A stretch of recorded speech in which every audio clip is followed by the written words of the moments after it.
तेरा अडानी मेरा अडानी, इन सब के बीच में सत्य कहाँ पर है? लेकिन जब आप विपक्ष में थे तब आपने इसका विरोध किया था, इसी एमडीओ का आपने घोटाला बताया था। तो जब कोयला है छत्तीसगढ़ में तो सिर्फ 20 से 22% कोयला है, तो बाकी स्टेट क्यों नहीं खोद रहे? यहीं क्यों खोद रहे हैं? सवाल यही है कि मतलब दोनों सरकारें अडानी की गोद में बैठेंगी, हाँ तब जब सरकार में रहेंगी। कांग्रेस के अंदर फिर भी एक क्या कहना चाहिए, एक आंखों की एक शर्म होती है। बीजेपी तो बेशर्मी के साथ, तो यहाँ की सरकार बेशर्मी कर रही थी, भूपेश बघेल जी की सरकार, लेकिन कम से कम कांग्रेस के दिल्ली नेतृत्व आपके साथ बातचीत में। अब ये सोचिए कि राज्य सरकार, राजस्थान सरकार अपने ही खदान से महंगे दर पे कोयला लेता है कोल इंडिया से, तो आप जाते जाते भी हसदेव के परसा कोल ब्लॉक को बचाने का काम कर सकते थे, आपने नहीं किया। लोग गांव नहीं पहुंच पाते हैं और गांव में फोर्स पहुंच जाती है, और ये जो लोग रायपुर पहुंचते हैं इनको सबको अरेस्ट कर लिया जाता है और पेड़ कटाई शुरू होती है। इसमें भूपेश बघेल मुख्यमंत्री रहते। बिल्कुल। तो फर्जी ग्राम सभाओं की जांच आपने उस समय क्यों नहीं की? तो आप किसकी मदद कर रहे थे? समुदाय की मदद तो नहीं कर रहे थे, अंततः तो अडानी की आप मदद कर रहे थे कि वो यदि स्थायी अडानी के विपक्ष के रूप में होते तो हसदेव में हमें लड़ना नहीं पड़ता।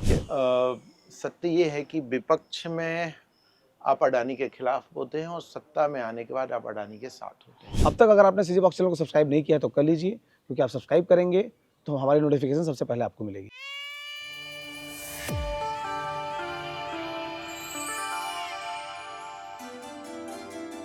नमस्कार, जोहार। आप देख रहे हैं सीजी बॉक्स। छत्तीसगढ़ में आजकल एक शख्स की चर्चा है, उसका नाम है गौतम अडानी। तेरा अडानी मेरा अडानी। भाजपा वाले कह रहे हैं कि तेरा अडानी, कांग्रेस वाले कह रहे हैं कि तेरा अडानी। इन सब के बीच में सत्य कहाँ पर है? भाई एक तरफ होता है आरोप लगाना। भूपेश बघेल कह रहे हैं कि अडानी के खिलाफ मैंने आंदोलन किया, मैं गारेपेल में गया तो तमनार गया तो मेरे बेटे को गिरफ्तार करके जेल में डाल दिया। आर्थिक नाकेबंदी कर रही है कांग्रेस। उसके बाद जो ओपी चौधरी हैं वित्त मंत्री राज्य के, वो पूछ रहे हैं कि उनको तमाम अनुमतियां जो हैं वो अलग अलग कालखंडों में दी गई हैं जो कि गलत हैं।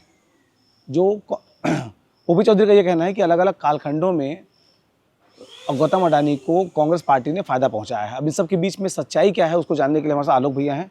आलोक शुक्ला जी बीते 1.5 दशक से अधिक समय हो गए जब जल जंगल जमीन की लड़ाई लड़ रहे हैं, और विशेषकर हसदेव अरण्य बचाओ संघर्ष समिति के वो संयोजक रहे हैं, छत्तीसगढ़ बचाओ आंदोलन के संयोजक हैं। आलोक भैया, दोनों को बात आप सुन रहे हैं इंटरनेट पे? बिल्कुल। हाँ, भूपेश बघेल कह रहे हैं कि भाई सब कुछ जो कुछ किया है अडानी के लिए वो बीजेपी ने किया है, और अडानी गढ़ बना दिया बीजेपी, ये कह रहे हैं। बीजेपी कह रही कि सारा परमिशन तो आप देके गए हैं। सत्य क्या है इसमें से? देखिए, सत्य ये है कि विपक्ष में आप अडानी के खिलाफ होते हैं और सत्ता में आने के बाद आप अडानी के साथ होते हैं, चाहे वो बीजेपी हो चाहे वो कांग्रेस हो। लेकिन उसमें एक और सच्चाई है कि देखिए, बीजेपी तो अडानी के साथ स्थायी रूप से साथ में है, लेकिन कांग्रेस का जो पिछला 5 साल रहा है सत्ता का, उसमें हम ये बिल्कुल नहीं देख सकते कि जो विपक्ष में रहते हुए आज या 2018 के पहले अडानी को लेकर कांग्रेस का मत था या अडानी का विरोध था, वो सत्ता में रहते नहीं हुआ, बल्कि सत्ता में रहते हुए अडानी की हर संभव मदद की गई है छत्तीसगढ़ की सरकार के। तो भूपेश बघेल जो कह रहे हैं कि भाई अडानी के खिलाफ मैं बोल रहा हूँ इसलिए मेरे बेटे गिरफ्तार कर लिया गया है। देखिए, अब ये सच्चाई क्या है ये तो भूपेश बघेल जी जानेंगे और केंद्र की सरकार जानेगी, अडानी जानेगा सच्चाई क्या है। देखिए, लेकिन क्या वो आपको स्थायी रूप से अडानी के विपक्ष में दिखे हैं? नहीं, देखिए, ये तो खैर कहना गलत है, क्योंकि हम पिछले 5 सालों में यदि ऐसा होता कि वो यदि स्थायी अडानी के विपक्ष के रूप में होते तो हसदेव में हमें लड़ना नहीं पड़ता, हसदेव के लोगों को 300 किलोमीटर पैदल चल के रायपुर नहीं आना होता। उसी हसदेव के अंदर जब जुलाई 2022 में विधानसभा का ये संकल्प होता है कि कोई भी परियोजना को सहमति नहीं दी जाए, मतलब सारे कोल ब्लॉक निरस्त किए जाए, बावजूद उसके 2 महीने बाद सितंबर 2022 को ही फोर्स लगा के हसदेव के पेड़ को काट दिया जाता है। जब हम राज्यपाल से मिलते हैं, राज्यपाल कहती हैं कि जो परसा कोल ब्लॉक जिसकी फर्जी ग्राम सभा हुई है उसकी जांच की जाए और जांच होने तक सारी कार्रवाई स्थगित किया जाए। ये पत्र कब लिखती हैं राज्यपाल? मुख्यमंत्री और चीफ सेक्रेटरी को 24 अक्टूबर 2021 को, मुख्यमंत्री भूपेश बघेल जी को। और उसी परियोजना की जो वन स्वीकृति है, वन स्वीकृति का जो अंतिम आदेश है जिससे वन भूमि का डायवर्जन होता है, उसको मार्च में जो है 2022 में यही सरकार जारी करती है। लेकिन जब जारी किया तो क्या उसके पहले आपने ग्राम सभा के प्रस्ताव की जांच की? आपने नहीं की। उसी फर्जी ग्राम सभा के आधार पे आपने वन स्वीकृति जारी की और उसी के आधार पे फोर्स भेज के पलसा कोल ब्लॉक की पेड़ कटाई की कोशिश की गई। जब 1000 पेड़ कटे भी, लेकिन लोगों के विरोध के बाद आपको रोकना पड़ा। फिर विधानसभा में संकल्प हुआ, लेकिन विधानसभा के संकल्प के बाद भी आपने जो स्वीकृति जारी की थी वो वापस नहीं ली।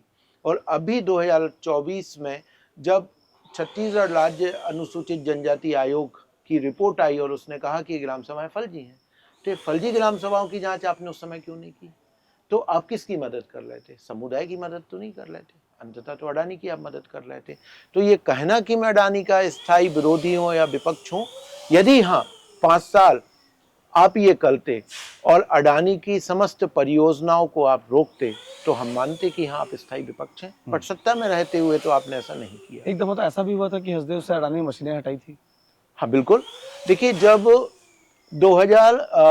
मार्च 2022 में 25 मार्च 2022 और 4 अप्रैल 2022 को हसदेव के 2 कोयला खदानों की स्वीकृति जारी हुई थी, वन स्वीकृति का अंतिम आदेश। एक खदान थी पलसा ईस्ट केतेवासन, जो 2012 से चल रही थी, लेकिन उसका द्वितीय चरण था, जो द्वितीय चरण 2028 में शुरू होना था, लेकिन अडानी ने कहा कि कोयला खत्म हो गया और इसीलिए उसका 2022 में ही शुरू किया। उस खदान की अंतिम वन स्वीकृति और जो नया पलसा कोल ब्लॉक है उसकी वन स्वीकृति इन्होंने मार्च और अप्रैल में जारी की। और जैसे ही स्वीकृति जारी हुई और उधर फोर्स पहुंच जाती है पेड़ कटाई को लेकर, एक बार पे 1000 पेड़ कटते हैं, लोग विरोध करते हैं, रोकना पड़ता है। फिर उसके बाद पलसा ईस्ट केतेवासन, क्योंकि उसकी भी स्वीकृति है, उसके लिए भी मई में फोर्स भेजी जाती है पेड़ काटने के लिए। करीब 2500 पेड़ कट पाते हैं, फिर लोग उसको रोक देते हैं। और ये बाल-बाल सिलसिला अप्रैल, मई, जून, 22 जुलाई तक चलता रहा। और जुलाई तक अडानी कंपनी के लिए जिला, पूरे सरगुजा जिला से फोर्स जाती है जंगल में, गांव वालों को पूरा रोकती है, अरेस्ट करने की कोशिश की तो करती है और पेड़ काटने की कोशिश, लेकिन व्यापक आंदोलन के चलते सरकार को रुकना पड़ता है। जुलाई में विधानसभा का संकल्प हो जाता है और जब जुलाई में संकल्प हो जाता है उसके बाद चूंकि जंगल नहीं कट रहे थे और अडानी के पास जो है अब खदान को आगे बढ़ाने के लिए जमीन नहीं थी, और उस समय ये आया था कि लगभग अडानी की जो पलसा ईस्ट केतेवासन खदान है वो बंद हो चुकी थी। और जो, क्योंकि ये तो सब कॉन्ट्रैक्टिंग पे काम है, तो जो मशीनें हैं पलसा ईस्ट केतेवासन से बड़े पैमाने पे मशीनें निकल के बाहर आ गई थी और कई मशीनें वहां से जा चुकी थी।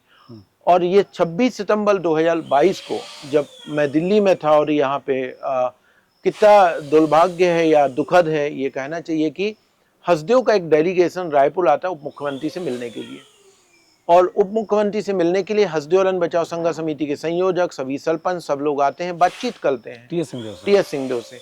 और उनके बंगले में बैठ के बातचीत होती है और ये आश्वस्त किया जाता है कि बिना ग्राम सभा के सहमति के नहीं होगा और पलसा खदान की वन स्वीकृति कैंसिल की जाएगी। लोग गांव नहीं पहुंच पाते हैं और गांव में फोर्स पहुंच जाती है, और ये जो लोग रायपुर पहुंचते हैं इनको सबको अरेस्ट कर लिया जाता है और पेड़ कटाई शुरू होती है। सब भूपेश बघेल मुख्यमंत्री रहते। बिल्कुल। तो ये दमन की कार्रवाई को हम भूल जाएंगे कि सरकार बनते ही मई 2019 में पतुरिया गिदमुड़ी कोयला खदान का एमडीओ जो है वो भूपेश जी ने दिया था अडानी कंपनी को। अच्छा। जिसको लेकर हमारे झगड़े शुरू हुए थे, हमने इसका विरोध किया था खुल के। पतुरिया गिदमुड़ी मिला किसको है वो खदान? छत्तीसगढ़ सरकार के पास वो खदान थी, सीएसईबी के पास, और उसका एमडीओ अडानी के पास। बहुत लोग ये एमडीओ का मतलब समझ नहीं पाते हैं। वो लोग पहले पूरा सवाल सुन लीजिए। वो लोग जो हैं वो ये कहते हैं कि अडानी ने जो कुछ भी लिया है वो सब नियम प्रक्रिया के तहत लिया है, फिर आप लोगों का विरोध किस बात का है? देखिए, सवाल है कि वही नियम प्रक्रिया के तो सवाल है। देखिए, 2015 में जब सुप्रीम कोर्ट का आदेश आया था उसने यही कहा था कि जो कोयला खदानें हैं हम राज्य सरकार को देते हैं, राज्य सरकार पिछले दरवाजे से निजी कंपनियों को दे देती है, मुनाफा निजी को जाता है, फिर आपको खदान देने का कोई मतलब नहीं, और एक बड़ा भ्रष्टाचार है। 2005 के बाद MDO mines developer cum operator के रूप में एक नया एक अनुबंध मोदी सरकार ने याद किया, उसमें भी वही है। इसमें ये कह रहे हैं कि हम ज्वाइंट वेंचर नहीं कर रहे हैं बल्कि हम तो खनन का ठेका दे रहे हैं। लेकिन आप अडानी के वेबसाइट पे जाइए, उस पर साफ तौर पे लिखा है कि कोई भी कोल ब्लॉक जब राज्य सरकार को मिलेगा और उसके बाद जब एमडीओ अनुबंध अडानी के साथ होगा तो उसकी पर्यावरणीय स्वीकृति, वन स्वीकृति, भूमि अधिग्रहण, मतलब सारी स्वीकृति भी हासिल करना एमडीओ कंपनी का काम है। अलॉटी उस सरकार का काम नहीं है, राज्य सरकार का। और कोयला खनन करना और खनन करके जो है उस राज्य को आपूर्ति देना। अब ये सोचिए कि राज्य सरकार, राजस्थान सरकार अपने ही खदान से महंगे दर पे कोयला लेता है कोल इंडिया से ज्यादा, तो फिर आपको क्यों कोयला खदान मिली? आप जो है उस कोयला खदान को आप ना लेके और आप सीधे कोल इंडिया से कोयला ले लीजिए। तो ये जो स्थिति है, एमडीओ एक बड़ा भ्रष्टाचार है। अब जो नियम कानून की आपने बात कही, जब हम देख रहे हैं कि छत्तीसगढ़ के अंदर जितनी भी कोयला खदानें हैं, हसदेव की लड़ाई क्या है? पलसा कोल ब्लॉक के ग्राम सभाओं के फर्जी प्रस्ताव किए गए।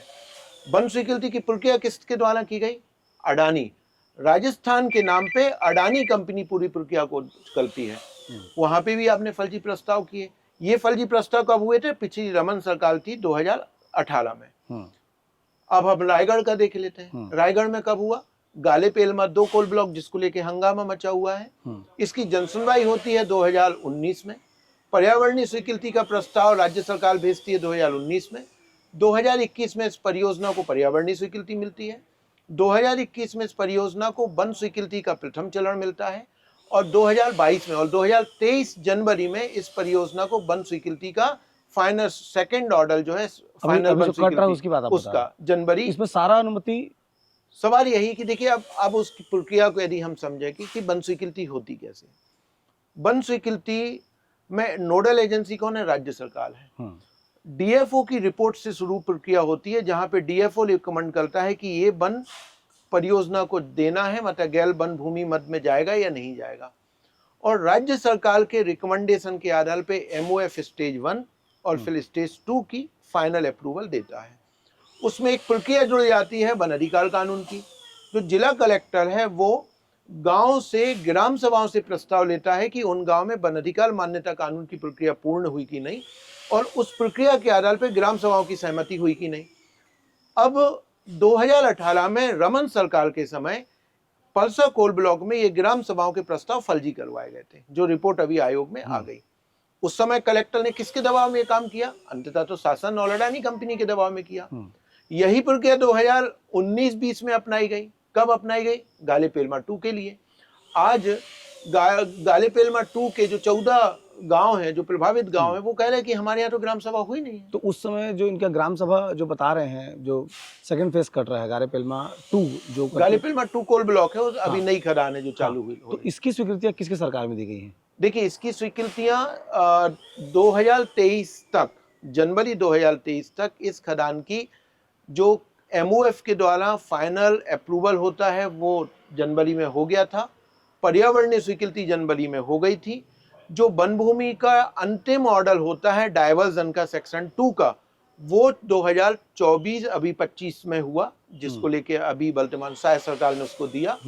लेकिन आप ये समझिए कि जब एमओएफ यदि कोई भी स्वीकृति देता है वो राज्य की अनुशंसा के आधार पर देता है। मतलब ये कि यदि जनवरी 2023 में एमओएफ ने गाले पेलमा 2 के लिए अंतिम वन स्वीकृति का ऑर्डर जारी किया था, फाइनल अप्रूवल उसको बोलते हैं, मतलब उसके पहले राज्य ने अनुशंसा की थी। यदि राज्य सरकार अनुशंसा, भूपेश जी थे उस समय। अच्छा, वो मुख्यमंत्री थे, उसकी अनुशंसा की है। बिल्कुल। देखिए, गाले पेलमा 2 कोल ब्लॉक की जनसुनवाई से लेके पर्यावरणीय स्वीकृति, वन स्वीकृति का आवेदन रिसीव करने से लेके अनुशंसा तक ये भूपेश जी के कार्यकाल में। और अब कट रहा है तो वो कह रहे हैं कि विरोध। तो सवाल यही है कि देखिए, आप जब सत्ता में हैं तब आपके हाथ में सब कुछ है। क्या सरकार पलसा कोल ब्लॉक की जांच नहीं करवा सकती थी? क्या सरकार गाले पेलमा 2 कोयला खदान की जो वन स्वीकृति की अनुशंसा जानी थी, क्या उस अनुशंसा को रोका नहीं जा सकता था? रोका जा सकता था। उस समय जब आप सत्ता में थे तब आपके पास बचाने का मौका था। राज्य सरकार ये कह सकती थी कि ये वन भूमि की स्वीकृति जो है नहीं दी जा सकती, क्योंकि यहाँ पे ग्राम सभा, मैं कह रहा हूँ आप ये भी नहीं लिखते, आप विधिवत ग्राम सभा ही करवा देते निष्पक्ष होके। हम तो ये मानते कि शासन का क्या काम है। एक सवाल ये है कि जो ओपी चौधरी हैं वो लिख रहे हैं, क्या भूपेश बघेल के शासन काल में 16 अक्टूबर 19 को जन सुनवाई नहीं कराई गई थी, जो बात अभी आपने कही है? क्या 31 मार्च को गाले पेलमा सेक्टर 2 के लिए पर्यावरण स्वीकृति की सिफारिश तत्कालीन कांग्रेस सरकार ने नहीं की थी, जो उन्होंने किया था। इसमें एक लाइन ये है कि फॉरेस्ट क्लियरेंस स्टेज 1 की स्वीकृति की सिफारिश भी उनके दौरान ही हुई थी। अब ये है कि महाजेनको को जब ये खदान महाजेनको ने एमडीओ किया अडानी के साथ, उस समय महाराष्ट्र में कांग्रेस समर्थित सरकार थी, ऐसा बताया जा रहा है। देखिए, एमडीओ की एग्जैक्ट डेट क्या है वो देखना पड़ेगा, क्योंकि देखिए जब 2019 में है ना, शायद जून के आसपास जो जनसुनवाई हुई थी, मैं उस जनसुनवाई में गया था और मुझे अच्छे से याद है कि जब महाजय गालेपेलमा 2 की जनसुनवाई हुई थी तो पूरे गांव के लोग जनसुनवाई कैंपस के बाहर नारेबाजी कर रहे थे। एक आदमी नहीं था जिसने पंडाल में जाके समर्थन किया हो कि हम परियोजना चाहिए। लेकिन उसके बाद भी दुखद रूप से जनसुनवाई हो जाती है और इसकी स्वीकृति होती है। अब उसका एमडीओ का डेट क्या है कि क्या 19 में एमडीओ हुआ है या उसके पहले, लेकिन जहां तक मेरी जानकारी है कि एमडीओ शायद उसके पहले हुआ होगा, मुझे नहीं पता, इसलिए मैं दावे के साथ नहीं कह सकता कि एमडीओ की डेट कब हुई है। लेकिन जो पर्यावरणीय स्वीकृति और वन स्वीकृति की प्रक्रिया है वो निश्चित तौर पे मैं कह सकता हूं कि वो 2019 से 2023 के बीच में सारी स्वीकृतियां हुई हैं। देखिए, सवाल यही है, जब अब छत्तीसगढ़ में सरकार बदलती है और ये बड़ा सवाल है, ये बीजेपी के ऊपर बड़ा सवाल है, शायद सरकार के ऊपर, कि जब मुख्यमंत्री मतलब विभागों के बंटवारे नहीं होते हैं और हसदेव के अंदर फोर्स पहुंच जाती है और वहां पे पेड़ कटाई होती है। लेकिन वो किस आदेश से होती है? वो वही आदेश है जो 4 अप्रैल 2022 को राज्यपाल के विरोध के बावजूद बिना ग्राम सभाओं की जांच किए हुए छत्तीसगढ़ शासन वन विभाग ने जारी किया था। और उस आदेश के जारी होने के बाद जुलाई में विधानसभा का संकल्प होता है। हम 1.5 साल तक लगातार ये मांग करते रहे कि जो आपने अंतिम आदेश जारी किया उसको वापस कर लीजिए। यदि आप उस अंतिम आदेश को वापस ले लिए होते तो क्या ये पेड़ कटाई हो पाती? क्या शायद सरकार कर पाती? क्योंकि शायद सरकार को वन स्वीकृति की प्रक्रिया वापस करनी होती शुरुआत। तो आप जाते जाते भी हसदेव के परसा कोल ब्लॉक को बचाने का काम कर सकते थे, आपने नहीं किया। गालेपेलमा 2 कोल ब्लॉक आप चाहते तो जो राज्य सरकार की अनुशंसा है, यदि आप राज्य सरकार की अनुशंसा नहीं जाती तो क्या एमओएफ केंद्रीय पर्यावरण मंत्रालय स्वीकृति दे सकता था? बिना राज्य की अनुशंसा के ना तो पर्यावरण स्वीकृति हो सकती और ना ही वन स्वीकृति होती। तो दोनों काम रोकने का एक उस समय एक स्पेस था राज्य सरकार के पास कि वो चाहते तो अडानी का बोरिया बिस्तर कोयला खदान से बांध सकते थे। हमें याद है विधानसभा में एक बहस हो रही थी जिसमें रमन सिंह और भूपेश जी के बीच में काफी विरोध हुआ महंगे कोयले खरीदने को लेकर। आपको पता है कि छत्तीसगढ़ सरकार के पास एक कोयला खदान है गालेपेलमा 3 कोल ब्लॉक, जिसका एमडीओ अनुबंध है अडानी के पास। उस एमडीओ खदान से जो राज्य सरकार को कोयला मिल रहा है वो महंगे दर पे मिल रहा है। और रमन सिंह ने इस मुद्दे को जब विधानसभा में उठाया, ये वही रमन सिंह थे जिन्होंने एमडीओ किया था। लेकिन सत्ता में आने के बाद आप कह रहे हैं कि राज्य सरकार को महंगा कोयला मिल रहा है, ये एमडीओ को कैंसिल किया जाना चाहिए। उस समय भूपेश जी ने सदन में क्या कहा, पूरी भाषण सुनिए कि ये तो आप करके गए, हमने नहीं किया। अरे यदि उन्होंने किया है, लेकिन जब आप विपक्ष में थे तब आपने इसका विरोध किया था, इसी एमडीओ का आपने घोटाला बताया था। तो जब रमन सिंह के समय ये घोटाला था तो आपकी सरकार जब बनी तब ये घोटाला जारी क्यों रहा? तब आपने गालेपेलमा 3 कोयला खदान का एमडीओ अनुबंध निरस्त क्यों नहीं किया? तो विपक्ष में आते ही लोग जनता के साथ हो जाते हैं। यही सबसे बड़ा दुखद है इस छत्तीसगढ़ का, कि छत्तीसगढ़ के अंदर जब आप सत्ता में हैं तब आप कॉर्पोरेट की सेवा करते हैं और जब आप विपक्ष में आते हैं तो आप कॉर्पोरेट के हितैषी बन के उनके साथ संघर्ष पे खड़े होते। लेकिन यही कारण है कि फिर जनता कहीं ना कहीं आपके साथ जुड़ने से कतराती है। भैया, ट्रोलर्स का एक सवाल है, जो अडानी के 2-2 पैसे लेकर के जो ट्रोलर्स आते हैं हमारे कमेंट बॉक्स में, और मुझे अच्छा भी लगता है कि उनकी नौकरी कम से कम चल रही है, छत्तीसगढ़ के बच्चे हैं वो, हमको गाली देने के बदले पैसे मिल रहे हैं तो नुकसान क्या है? उनका ये कहना है कि बिजली कहाँ से आएगी अगर कोयला नहीं निकलेगा, और जब कोयला निकालने के लिए फॉरेस्ट काटना ही पड़ेगा तो विरोध किस बात का है? सही है, उनकी चिंता तो सही है ना, क्योंकि जो जंगल कट रहा है, उस जंगल कटने से जो कोयला निकल रहा है वो कोयला मुफ्त में अडानी के पावर प्लांटों में जा रहा है, वो लैंको में जा रहा है, वो जीएमआर में जा रहा है, और उस पावर प्लांटों से मुफ्त के कोयले से जो बिजली बन रही है उससे अडानी मुनाफा कमा रहा है। तो उनको उस बिजली की चिंता है, क्योंकि बिजली की देश में कमी नहीं, क्योंकि बिजली के आज के समय विकल्प हैं, वो रिन्यूएबल एनर्जी के विकल्प हैं। मोदी जी ने घोषणा की है कि 2030 तक हम 50% टोटल एनर्जी बास्केट में 50% हम रिन्यूएबल एनर्जी का लेके आएंगे। धीरे धीरे आपकी कहीं ना कहीं जो coal based fossil fuel based आपका जो बिजली का उत्पादन है आपको तो कम करना है, और आपने तो उन संधियों में शामिल है जो क्लाइमेट चेंज को लेकर जो कमिटमेंट है आपको पूरा करना है। तो धीरे धीरे आपके कोयले के आधारित आपको कम करना है, रिन्यूअल को आपको बढ़ना, और रिन्यूअल बढ़ भी रहा है। तो सवाल ये है कि आप कहाँ से कोयला निकालेंगे? हसदेव जैसे इलाके से जो समृद्ध जैव विविधता का इलाके हैं, जो महानदी के सबसे महत्वपूर्ण जो सहायक नदी है हसदेव और मांड उसके कैचमेंट के इलाके हैं, जो इलाके जैव विविधता के सबसे समृद्ध इलाके हैं, जो वन्य प्राणियों के रहवास के इलाके हैं। आज स्थिति आप देख रहे हैं मानव हाथी द्वंद्व की, कितने लोग निर्दोष मौत मर रहे हैं, हाथी से कुचल के मारे जा रहे हैं। किस कीमत पे? भारतीय वन्य जीव संस्थान ने जो अपनी WII ने wild life institute of India ने जो रिपोर्ट प्रस्तुत की, उसने क्या कहा कि यदि हसदेव में एक भी खदान को आपने इजाजत दी तो छत्तीसगढ़ में मानव हाथी संघर्ष इतना विकराल हो जाएगा कि आप संभाल नहीं पाएंगे। हसदेव में यदि खनन हुआ तो बांगो बांध खत्म हो जाएगा, जिससे 5 लाख हेक्टेयर सिंचाई होती है। तो आप किस कोयले की बात कर रहे हैं, किस कीमत पे कोयले की बात कर रहे हैं? तो इस कोयले का जो भरपाई है वो कहाँ से हो? केवल छत्तीसगढ़ स्टेट है जहाँ पर कोयला है? छत्तीसगढ़ में तो सिर्फ 20 से 22% कोयला है। तो बाकी स्टेट क्यों नहीं खोद रहे, यहीं क्यों खोद रहे हैं? सवाल यही है कि हम एक समय आपको याद है जब रमन सिंह ने एक नारा दिया था कि तेल नहीं अब खाड़ी से तेल मिलेगा, बाड़ी से। हाँ, रतन जोत। क्या हुआ उस जेट? बच्चे बीमार पड़े उस जेट। बच्चे बीमार पड़े, कितने बड़े पैमाने पे चारा गाय के कॉमन्स की जमीनों को आपने बर्बाद कर दिया। उस समय जो जेट्रोफा पे सवाल उठा रहे थे उनसे यही पूछा जा रहा था कि क्या सस्ता बायोडीजल नहीं चाहिए, क्या हमें अपने तेल का जो आयात है क्या उससे उस पे जो डिपेंडेंसी कम नहीं करना चाहिए? उस समय भी यही आर्गुमेंट दिए जा रहे थे। आज क्या हुआ आपके जेट्रोफा का? यही हाल कोयले का है। जब हसदेव जैसे सघन जंगल बर्बाद हो जाएंगे, जब छत्तीसगढ़ रहने लायक नहीं रहेगा, छत्तीसगढ़ बीलान का एक टापू हो जाएगा, जब हसदेव नदी में पानी नहीं होगा, जब बांगो नदी में पानी नहीं होगा, जब हाथी पूरे छत्तीसगढ़ को रौंद रहे होंगे, तब क्या स्थिति रहेगी? और जब आपके पास बिजली के विकल्प होंगे रिन्यूएबल एनर्जी के, क्योंकि वो तो है ही आपके पास।